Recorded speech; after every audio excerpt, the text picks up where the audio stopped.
Hey there, welcome to another edition of Vegas Bad Boys of Podcasting. I'm DJ Impact. I got the Bad Boys, Matt Michael, Simon Street, and we don't have Sin City here tonight. He's was attending a wedding. Officiating. Yeah, attending a wedding. And once again, we want to shout out to our good friend Porter. He's been one of our day ones, Mr. John, who got married to Allison. I have to look up her name. And congratulations to you both. And we look forward to having you both now every week listening to the podcast in the comment section, letting us know how we're doing. All right. Welcome to Three Count. We got three good topics here for you this for the show. If you're watching, please feel free to throw the comments in as you see fit. We're all on YouTube Live, Twitch Live, and on Facebook Live.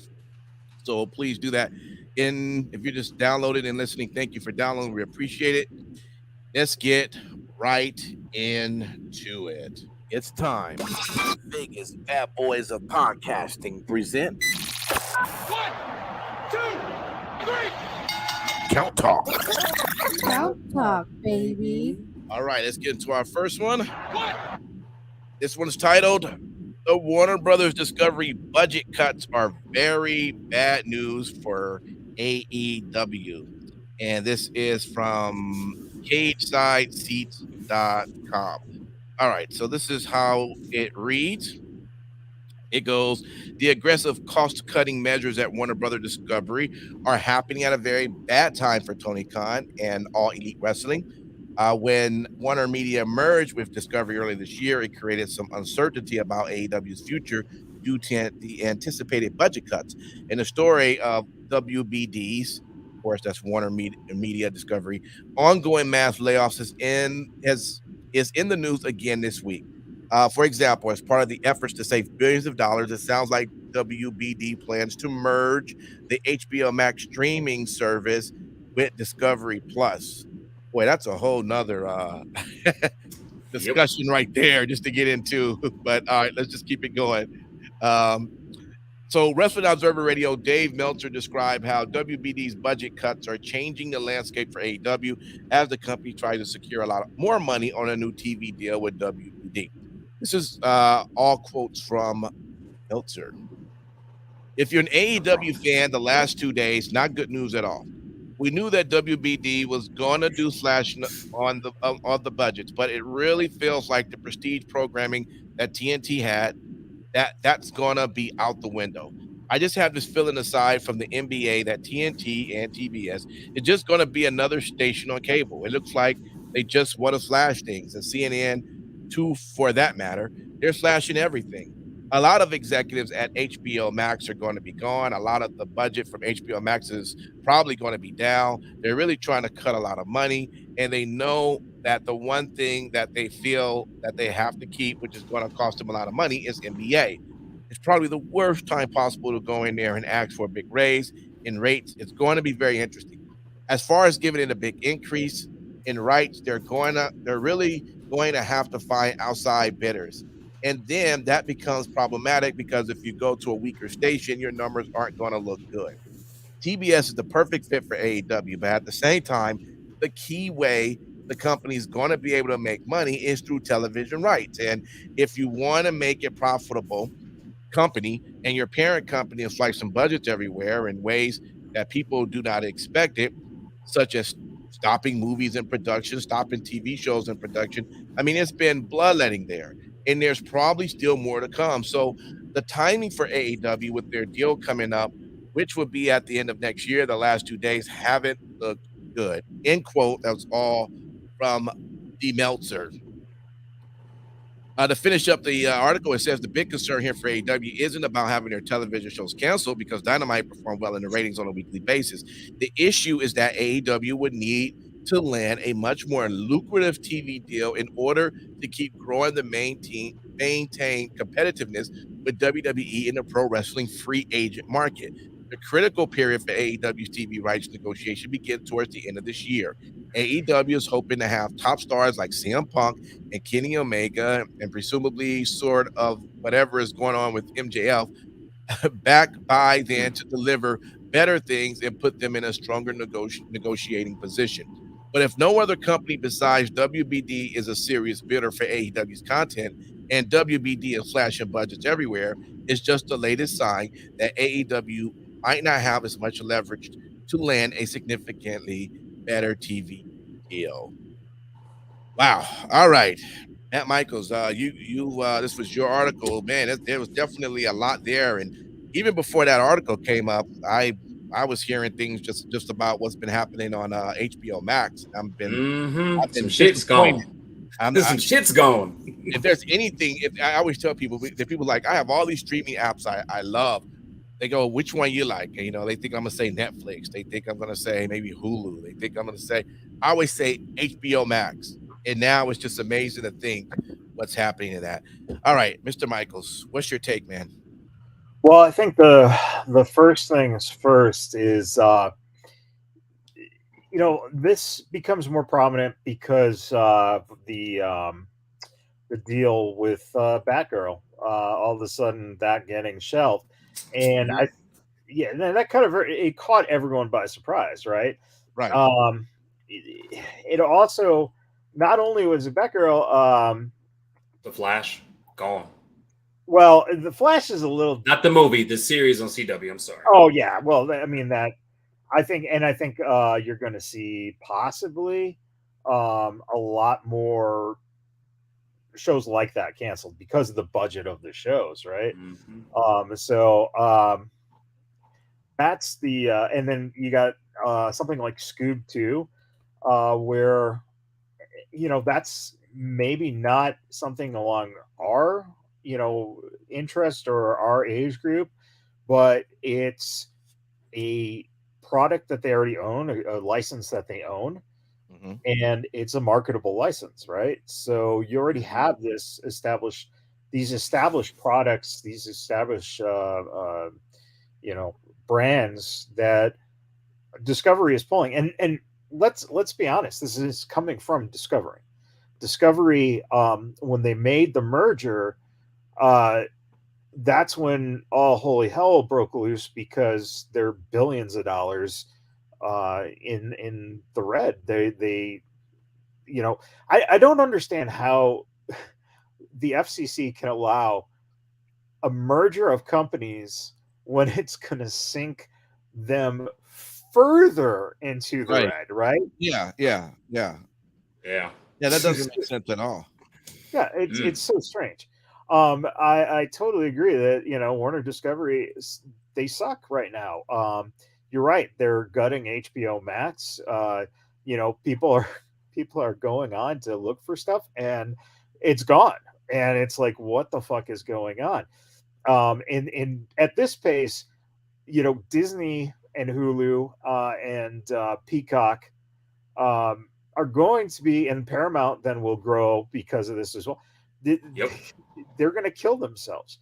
Now, getting into what that means for AEW. So AEW approximately, it looks like it costs $321,000 per hour. Okay. Discovery is usually budgeted apparently between $400,000 and $500,000 per hour. So they're coming in a little under budget. But what's interesting is this, and I've said from the beginning, if a network gets involved, they're in big trouble. They could be absolutely fucked. This no one really saw coming. The idea that yes, they do ratings that are higher than, let's say, some random Jean-Claude Van Damme movie that the company owns, right? Right. So because it's new content and it's a pretty popular product for wrestling fans, then you get an audience. However, what's interesting about that is it's costing $300,000 per hour for a 2-hour show. So we're looking at just over 600,000, almost 650,000. That doesn't equal the same that it takes to put on a shitty Jean-Claude Van Damme movie that you already own, right? That's true. Yeah. So if you're looking, it's not even cutting budget because of the programming itself. It's cutting budget because it's costing you money to actually produce the product. And when they signed the deal, the whole crutch of the deal was the fact that Warner Brothers was picking up the production costs, right? Mm-hmm. So then that would allow Tony Khan to put the money into the wrestlers. So you got Right. talent then that way. So it's now becoming one of these things where if they do go to, so you have to now think they would go to a smaller network, so True TV or something along those lines, right? Well, you're not going to get them to pay for your whole fucking television budget. Right. So at that point, that's where it becomes questionable of can they make the money then to roll into talent to sign bigger names.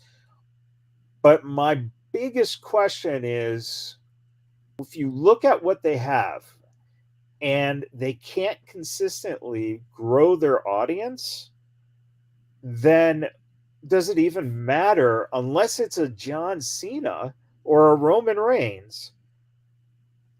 Who else can you pick up from the WWE effectively who, let's say, gets released that would turn you a rating that would bring more eyes than what you're getting now? Yeah. And if you go to a lower tiered cable station, you're already going to lose people. Access TV, the greatest example. Mm-hmm. Yep.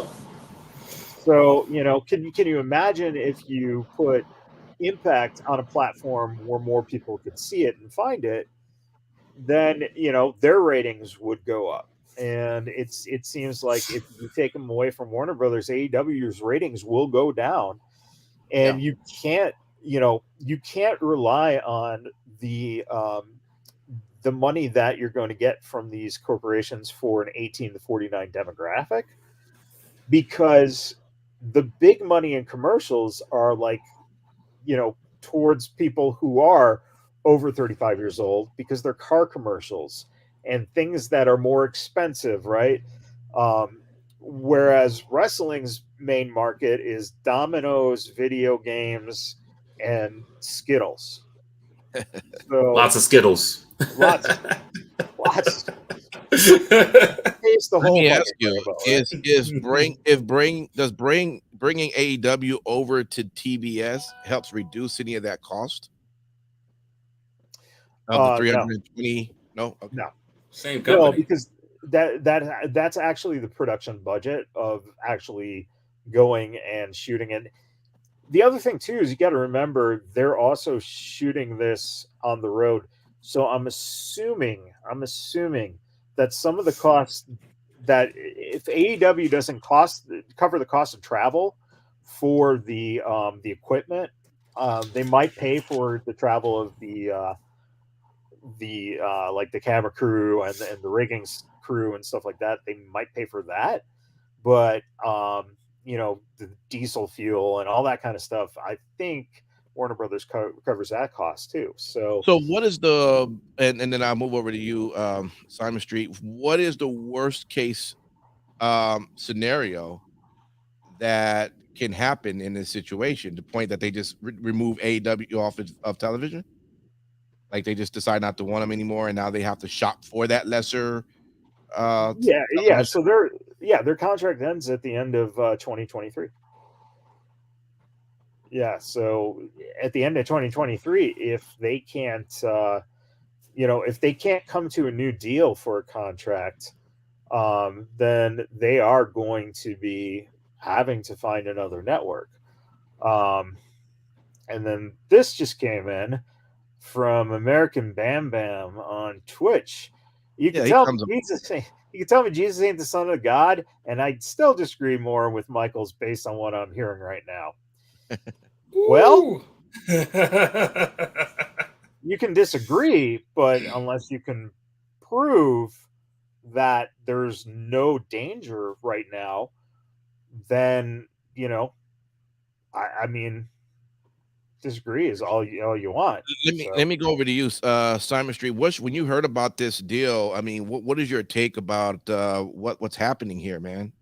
Well, first and foremost, I wasn't surprised because I definitely am a consumer of HBO Max and many of the shows, as well as I love comics, and DC is one of them. And before this hit this week, I was just having casual, for shits and giggles, conversations with other people, and with Discovery coming in, and with what's on the horizon with regards to, just like the competitor Marvel. Let's be honest, okay? Marvel is not coming as hard with this phase in their Marvel movies as they have done prior. You have Discovery merging with Warner Brothers, who has not done particularly well with DC assets. Let's put it that way. As we stated earlier, they really gambled. So what's a way that you can gamble the dice in your favor? Go all in on a 10-year deal, which has been confirmed this week on DC, totally rebooting to match what Kevin Feige and Marvel has done. Now, I only preface all of that, because that's a huge, tall order, right? You really have to look at that as the bigger picture. Now, what does that mean for AEW? I think Michael's really laid out some of the possibilities, honestly, just without getting stuff substantially factual, right? That just makes common sense.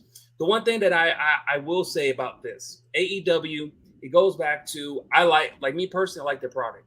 But the one thing I've always questioned about week in and week out, whenever I have said anything to provide feedback to them based on what I've seen, is inconsistency and have they built a structure? I've seen that they have kind of put their product and tried different things, whether it be people from, past WWE or some of their newer talent, they switched and swapped. I feel like that could possibly bite them in the butt a little bit. Do I think that they're in danger? Sorely bad? No, because I think that in the grand scheme of things, you look at everything that's on the table as far as just Warner's Discovery, wrestling still is a niche. You see what I'm saying? So kind of them having it on there couldn't hurt. And I'm only saying that as literally without having all the facts in front of me. I think it could work. Do I think that a lot of people who are on contract with AEW, as they get close to that, them getting a new TV deal, definitely not going to get the best deals if their contracts fall between them, getting their contracts renewed. I definitely know there's going to be some cuts like WWE had of people that ain't holding their weight. I know that they're going to have to probably condense some of what their shows are, possibly. So, what you think, Michael? Is Hunter going to have to change his number? Well, he's already going to have to change his number, because I'm going to tell you right now, when I was seeing Adam Cole, Baby, and the Undisputed Elite, I was like, well, they're going to give it as best they can, but when they shit is up, they're going to go right back to Hunter. That's just me. I'm just going to put it out there. Well, no, what was interesting, and as you were saying, and I was kind of thinking about it, I don't know how much the contracts will be affected as much as how much Tony Khan is willing to go into the red for this. That's a good point. Yeah. And we won't know. That's the frustrating thing, is we won't know what his business books look like, because he's not he's a private company. He's not a publicly traded company. So, I mean, listen, in the end, look at the Jaguars suck. They're fucking awful. Lord knows that out of all the the licensings out there, like, who the fuck do you see walking around with Jacksonville Jaguar gear? I know a couple of people, but they only usually talk every once in a blue moon. They're not at the table with the 49ers, and let's put it this way, Impact ain't signing up for that bandwagon. That's funny. So, it's frustrating as hell. I had a friend who posted this on Facebook. Who knew that Discovery Channel had enough money to buy Warner Brothers, and that they were captained by jerk pirates? Not too long from now, we'll look at HBO like we do MTV. Remember when that was incredible? Throw back a whiskey shot. Forget it, kid. That was another time. Be grateful you got the Snyder cut. You know what? You know what's funny though? The Snyder cut, and I know we're talking about wrestling. To me, that proved that Warner Brothers was incapable since 1997. I'll be fair, 2003, of maintaining their DC franchise. After Batman, whatever the Batman Begins trilogy, that's when they started sinking. They had a couple of blips, but they just couldn't do it, and it showed. Yeah. Well, I guess we will have to see how all that goes. We'll see. Let's move over into our second count. WWE talent not happy about fans turning on Liv Morgan during Friday night SmackDown. This is reported by WrestlingNews.co. All right. It just reads that WWE SmackDown Women's Champion Liv Morgan was interviewed during Friday Night SmackDown, and she talked about retaining her title during her match with Ronda Rousey at SummerSlam, but fans seemed to turn against her. There were audible boos heard during her segment, a 180 from the reaction she's been getting through most of this year. And some of the criticism online in recent days from fans is that Morgan hasn't been booked to look like a true champion, and instead she's been made to look like someone who was barely lucky to have the title because she hasn't been given decisive wins yet on pay-per-view. And perhaps the crowd reaction will cause Triple H to adjust how she's been booked so far. Also, you see some of the WWE talent is not happy about the negative fan reaction. Kayla Braxton, who was in the ring with Morgan, and Rhea Ripley commented on the fans at the show. So just a couple of those. Rhea just pretty much said that at WWE Universe, booing at You Only Live Once, fickled.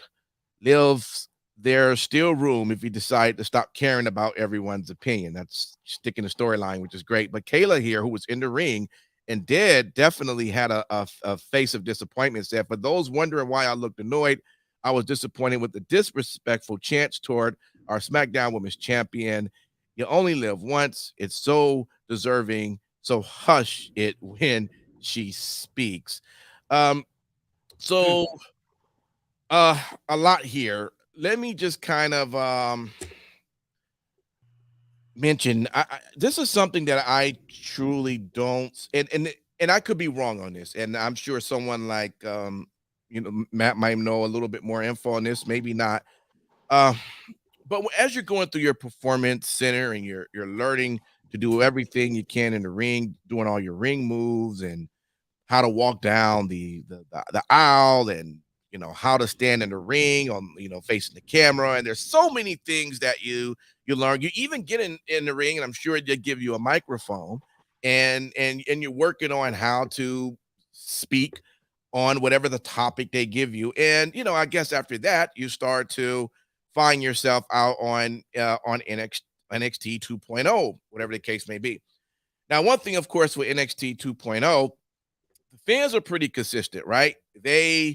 If they like you, they usually would kind of cheer you. If they don't like you, they will boo you. So you don't get too much of the time where you're face and then they'll just come in and boo you. I think maybe the last time we saw that is back when you had Wes Lee and his tag partner back when they were being champs, and that was a whole nother craziness that was going on during that time. But I think what the problem is yes, I'm sure they go through that training, but I think what's not happening is, how do you train? How do you discuss when fans are going to turn against you and how you should react to that? And I think what probably should happen is, why not bring in maybe, I don't know, people, not fans at all, but people that may be affiliated with the Performance Center or however. You bring in 100, 200 people who comes and sit in the audience, who's actually listening to someone who's kind of controlling the crowd on what to boo or what to cheer. And as you bring in different talents who's going to come in, you're going to give them their talking points. They're not sure what the crowd is going to do. One thing they understand is that they were told, hey, you are now the NXT Women's Champion. You're now the SmackDown Champion. And you're going to go out there and you're going to say some words about this person. And then as they're going through this trial, they walk out, they say their words, and the people who are brought in, if these quote fans, but of course these are just people who just work for whatever the company. Maybe from that point they cheer them as usual, and then maybe they just through a decision they tell them to boo them right during their talk. And then the question becomes, what do that talent does when they get booed? That becomes the lesson right there. Because when you see what happens when they make that decision, that's when you can start going, hey, see, when that happens, this is probably how you should react. And the bottom line is you never know how people are going to react, period, when you're in a live setting, right? I mean, how many pilots, I'm sure, practice how you're supposed to land a plane when you lose two engines? I'm sure it's very difficult, but I'm sure there's a way you can still fly that plane or coast that plane through. You never hope you ever have to do that, but there's a training that is for that, and there should be that general for the talent. It seems like that whenever this happens, when you watch Liv and listen, Rhonda didn't go through NXT at all, but she got also distracted during the time when Roman Reigns used to get booed out. He got distracted at times. So you see this. There's got to be something that can be done that you should be aware of how to handle the fans and not go playing heel. You know what I'm saying? You can admit that, I think the first thing you should do when you hear fans booing and that's a complete shock is, first off, just be quiet and just listen, let them chant, look around for a minute. And while you're doing that, create your thoughts on what your words are going to say. Don't let the first thing come out, where now you begin to cuss and now Fox is trying to figure out where the censor button is because you're about to go haywire here. And now you're beginning to get totally distracted when you're supposed to show yourself as a strong champion.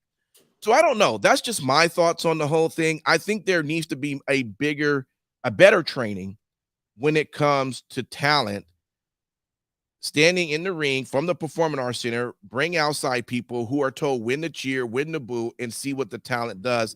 I think that will create for a better experience. I could be wrong. That's where I'm going with this whole thing. And I know the title of this is saying that there was a talent. The talent, of course, was Kayla. She was the one that was upset about the whole thing. But what do you guys take on this?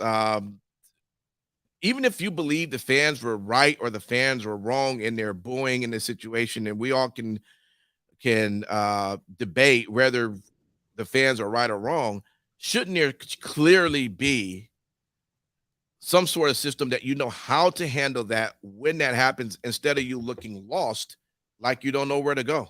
I'll start with you, Simon Street. What do you think, man?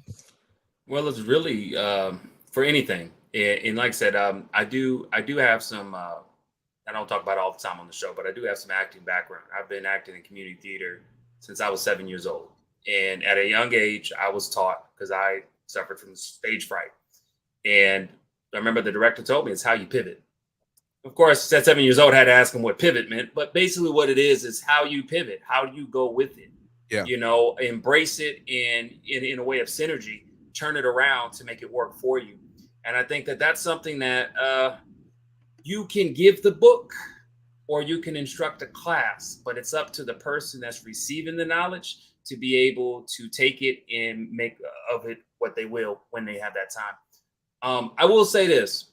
It doesn't surprise me that a lot of the talent backstage, as was stated in this article, that they weren't too happy about it, because from whatever I've ever heard, and I'm not backstage obviously, but I've always heard nothing but nice things about Liv Morgan, who she is as a person and who she is as coming up through the ranks from NXT, humble beginnings, onto the main roster, sticking it in there, part of a great, faction that she had, and then they were totally gone. Most people don't even survive that. Let's put it that way. They get lost in the shuffle. And she really tried to cultivate and build that from her. So I think that's why they stated that. But when I think about Liv Morgan, and I've stated in the last show, I'm going to use the phrase that Sin City Steve says all the time: don't insult my intelligence. And that has unfortunately been some of the problem with the Liv Morgan thing. But I'm going to say this: she just wasn't ripe. I think Liv Morgan has everything that is required for her to be a star, but they pulled her card too quickly, and I don't know the reason why. I wish that she was already ripe, and that's not to take away from her and the work she's done. I really do like Liv Morgan and want to see more of her. I really liked her when she was in NXT originally, but I do think that it's a mixture of a lot of different things that's going on. The one thing I will say that it's interesting to see what's going to happen. I'll say two things and then I'll be done. Yeah. When you look at right now, currently the NXT roster, okay, I'm only going to throw a couple of names up. Whether they end up on the main roster in the next month or two or half a year or whatever, it's one of those things to where if you're a Liv Morgan, you're going to definitely want to pivot and find some kind of way to make sure that you stand the test of time. Gigi Dolan, she get to the main roster, especially with what the change that's been made, she definitely has everything in the making to be a star. Someone that'll take a while, but she has something there. Lash Legend. Don't know what it is yet, but she has something there. Needs more season. You have Indy Hartwell that could possibly go up to the main roster and do something. Cora Jade, when she gets to be 25 years old, she will make something of herself too. Hell, even Wendy Chu could do something, right? Then we're not even talking about Tiffany Stratton. We're not even talking about Nikita Lyons. We're not even talking about even Lil Roxanne Perez. The reason why I named those people is because if you're a Liv Morgan, if you look at in-ring and you look at promos, they're either on par where she is right now in NXT 2.0 or a little bit beyond her in some ways. And that's not to put her down. I'm just saying that with that coming up, how do you pivot with what's going on right now? Now, the only suggestion that I would give, and it's just maybe me playing Booker or whatever, which we all love to do on a while, I think lean to her strengths. Liv Morgan is very captivating as a character when she is being victimized. And it sounds horrible, but when she overcomes being a victim. If I were her, I would have Shayna Baszler book her to take that belt and just victimize her horribly. Like Kofi Kingston and freaking Brock Lesnar. That bad.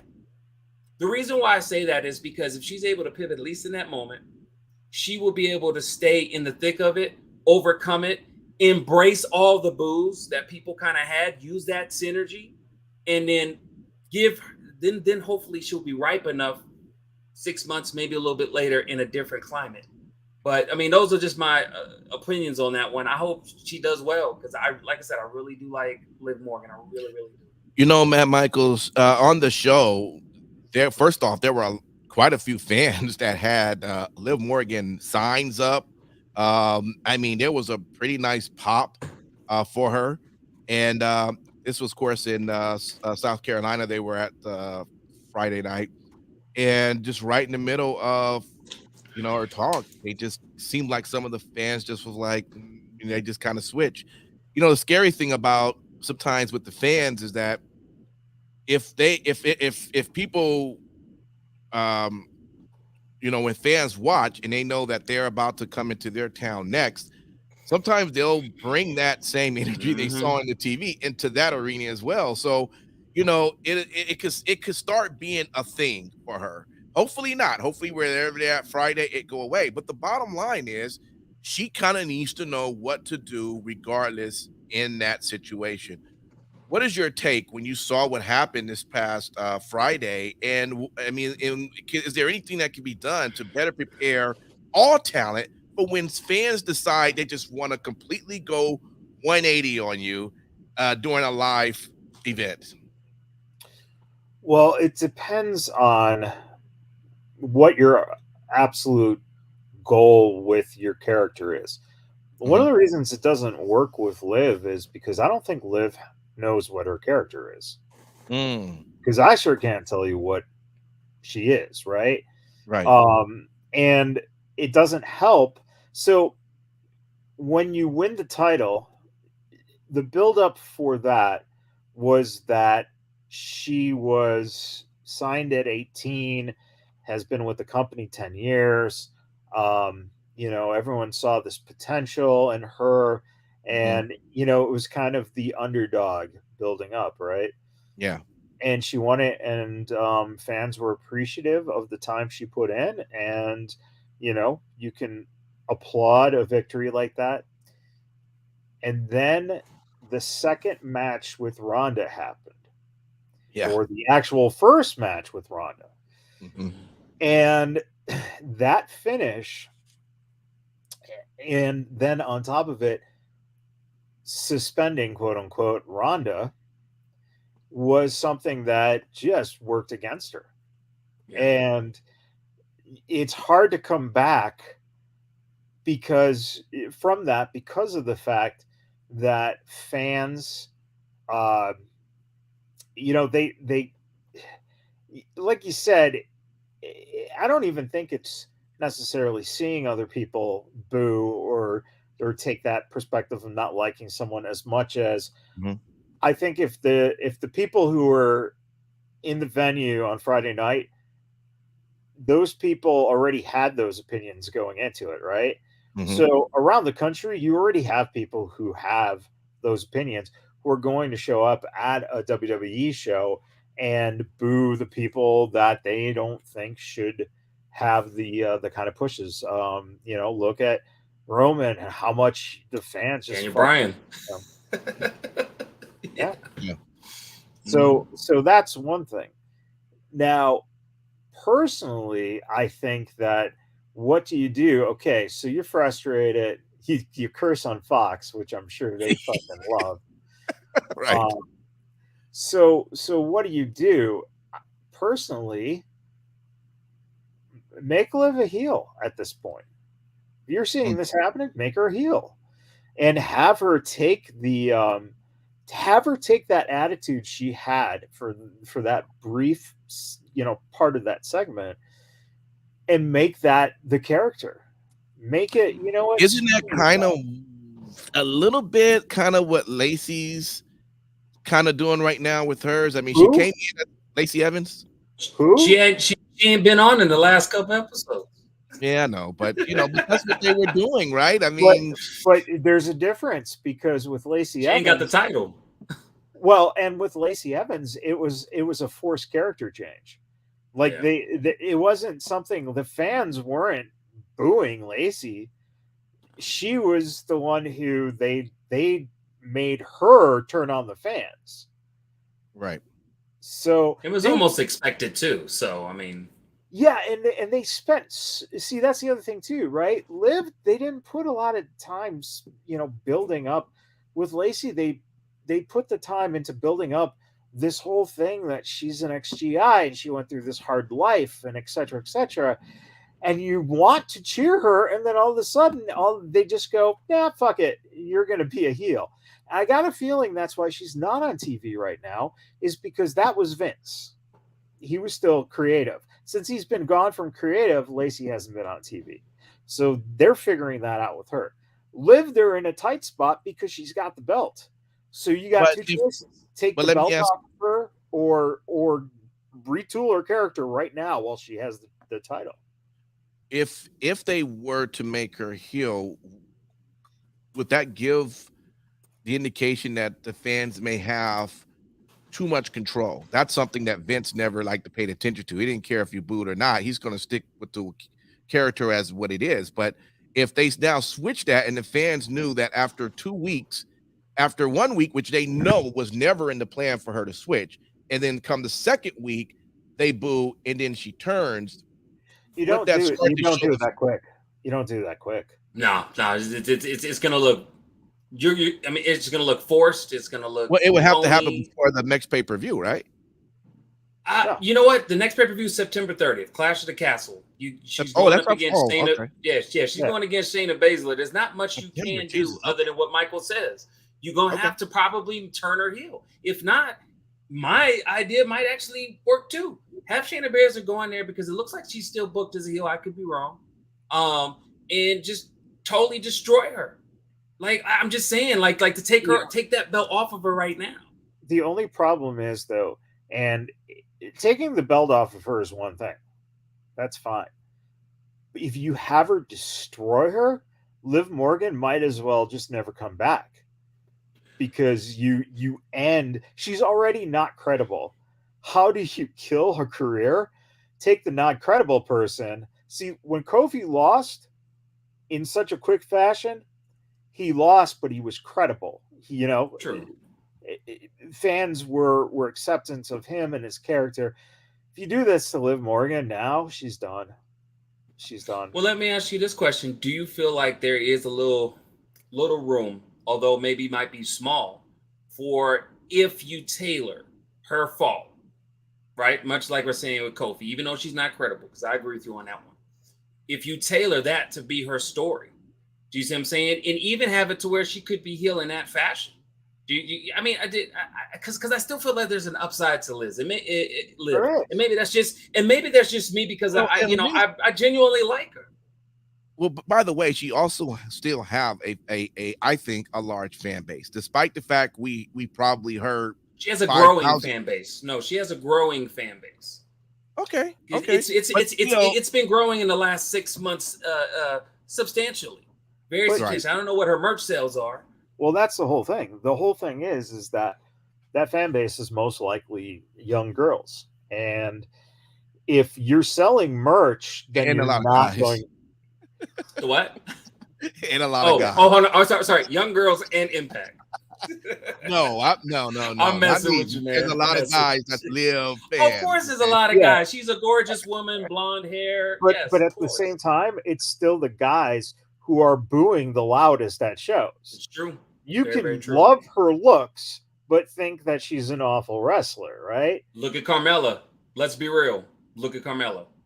Do I have to?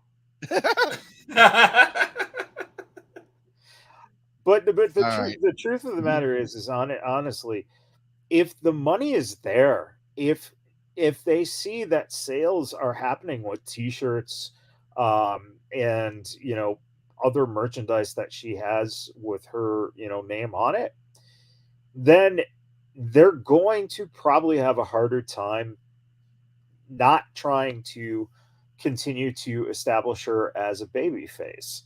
And if that's the case, then she's really going to have to work hard on not having that snapback at the crowd, because what you are doing is you're being mean to the people being mean to you.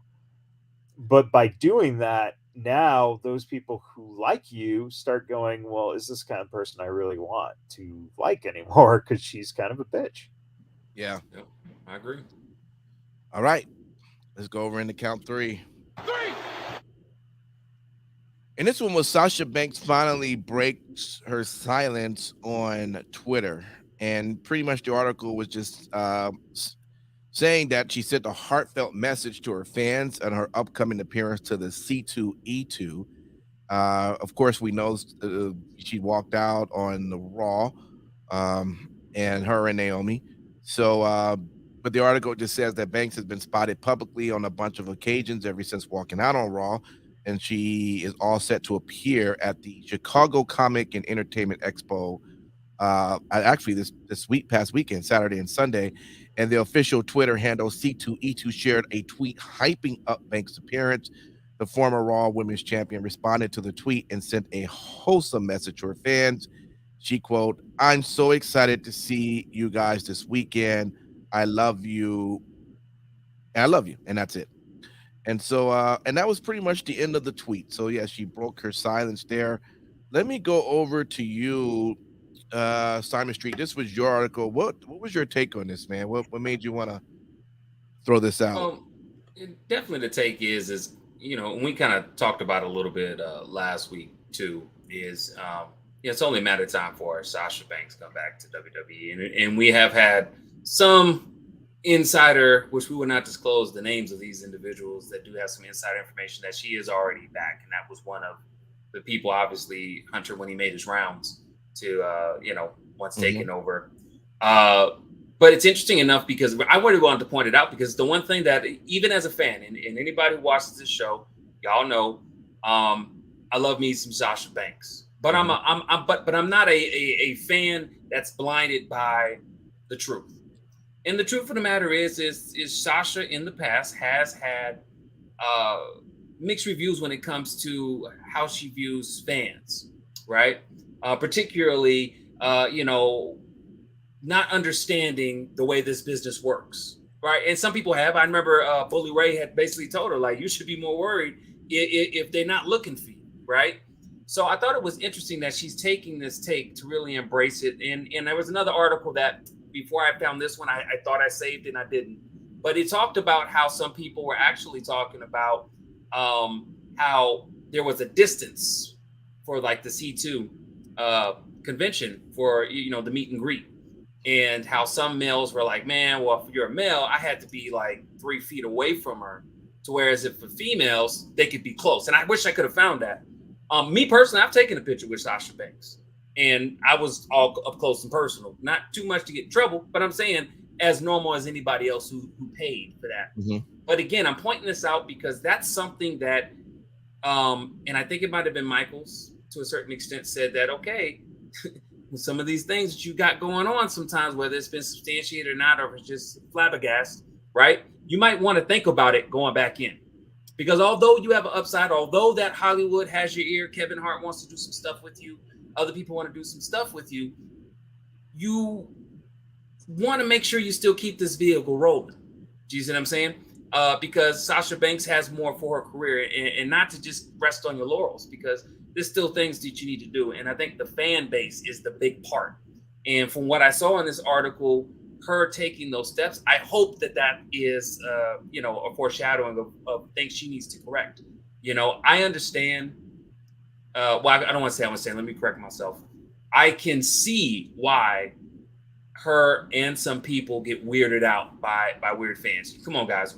We done been to wrestling events, Comic-Cons and conventions, and sometimes fandemonium can get a little bit crazy. Sometimes people get a little bit nutty. But at the end of the day, you chose this line of work. You chose it. So you know it was going to be like that. And as much as I love Sasha Banks, that's the only feedback I can give as a fan. When you come back to WWE, which we know is going to happen, that's going to be the tale of the tape. How well are you working with a lot of things? Because now a lot of things are in your court. And I don't want to sound like I know it all. I really don't. This is just my strong opinion, right? Mm-hmm. When she comes back, all right, Hunter's in charge. Be a team player. Play nice in the sandbox. You know what I'm saying? When it comes to your fans, which are the number one reason that got you here, start doing more things like this. Do you see what I'm saying? And it's not me trying to badmouth. I'm just being real, because there's other people that are doing this all the time. Something needs to be, she needs to do something different, because if Vince didn't have this stuff going on, I'm gonna be real with you. It's sad to say she wouldn't have been back in WWE. She probably would have went to AEW, possibly to face Thunder Rosa for the AEW title. And that may have not have panned out as great as she may have think it is, possibly, because some of the same things that happened with WWE would have happened at AEW. Just to be honest with you, you can only stay so relevant in a new pool. So that's kind of why I brought it because I wanted to take an opportunity as a fan to actually kind of point that out, because everybody's talking about when she's coming back, but let's be honest. What have you done for the fans? And now everybody's watching. Everybody's watching, because a lot of people ain't forgot. Michaels, I know you probably still take the opinion that as far as you're concerned, she should just be done. But it looked like there's a chance that she may come back and now be under some different there's someone willing to work with her. I would also assume that they probably have told her too that, look, hey man, this is gonna be the last time that you're gonna do this, and it's gonna be a wrap after that, because we can't keep having that just because and that's Stephanie's conversation with her. Yeah. That's exactly that's Stephanie's conversation. So yeah. Mm-hmm. I agree 100%. If they're signing her back, that conversation has to be part of it. Yeah. Mm-hmm. Yeah. So I don't know, man. I guess we will see. I don't know how much more you really want to add to that, but yeah, I don't know where we just have to look and see. yeah, let's face it. The only thing that we can do now is see if Naomi and Sasha come back as part of this tag team tournament, Right. and do they win the titles, or do they then come in after the new champions and say we never lost the titles, we just took a extended break. So But even if that's the case, I think either way, oh man, I don't know. This is gonna be a tough one. See, this is one of the ones again where fans would definitely want to cheer them. On the other hand, knowing under the circumstances, they may boo that. Not the little girls, of course, but us fans. They go, nah, I'm not sure. It could be. I don't think it'll be too bad, to be honest with you. I mean, I thought about that too. It's just to be fair, as a fan, I thought about that too for a second, but I thought about like, nah, they're not really tripping over. But I will tell you this. I don't know, man. Fans, fans could well, be. Well, they're fickle. They're fickle. They're fickle. But the one thing I will add to this though is, first and foremost, what tag teams have been established for the goddamn tag team? We'll find out. We really don't have any. So, Michaels, you might be right, bro. Because look, my thing is like this. Look, we're gonna let you back in. All right. You got new management. All right. We're gonna work with you. But I'm gonna need you to fall back to what you had before, right? We're not gonna give you the titles. We're gonna let you be, because you really technically are a tag team. Most likely they're gonna probably have Io Shirai in Dakota Kai as a tag team. You know what I'm saying? They'll have some. So I'm hoping that if I was me, and trust me, if I run some things, the road might come to an end. But what I would do is I would say, Sasha, Naomi, ordinarily in these circumstances, we would not even ask you to come back. But we see the worth in you. And what I would like you to do is take that veteran instinct that you both have and make this one of the best tag team tournaments we could ever have, and make it to where we get to the very end, and whoever that next tag team, put them the hell over to the moon. The bottom line is what they see is dollars from there. Well, I mean, we said that last time. I mean, come on, man. I mean, anybody who's engaged is much more for Sasha, and I wouldn't say so much Naomi, but Naomi's ties obviously to the bloodline and stuff like that to a certain extent, but more for Sasha. She's somebody that's engaged in Hollywood, and it is a business at the end of the day. If Matt Michaels was in WWE, right, as an announcer, and Matt Michaels came out with a video game or a book, WWE would be cool with that. We're going to mention it because it's one of our own that's engaged in something outside of it. Then gives more eyes to the product, even if it's regulars or new people. Am I aligned with that one, Michaels? No, as long as they have the blessing on it, as long as they ran it by them. So absolutely. Yeah. I just think my final thought on the women's, tournament. Listen, don't be surprised if you see Tamina and Nia Jax. I would love to see that. I got a feeling Nia's coming back. I think we're going to see Toxic Attraction come up as well from NXT 2.0. I'm just putting that out there in the ether. Well, just to fill in. Well, no. Seriously though, depending on how they set up the tournament and how it's done, how many teams and how it's extended and stuff, who knows what the fucking process is. But there's a good chance that Toxic Attraction's coming up, because what you do now is you have Mandy drop the title to Zoe. Yep. And if that's the case, then Mandy comes up, Toxic Attraction comes up, and there you have an instant heel team to go against Sasha and Naomi as faces. And they would have to be on SmackDown, because they cannot be on no damn Raw, because you already got Sky and Bailey. And who knows how this is, no one really, it's not the Raw women's tag team. It's just the women's tag team title. Women's tag team, yeah. So we're going to see probably 2 teams, 4 teams on each brand, maybe, 4 and 4 on Raw, or, so you have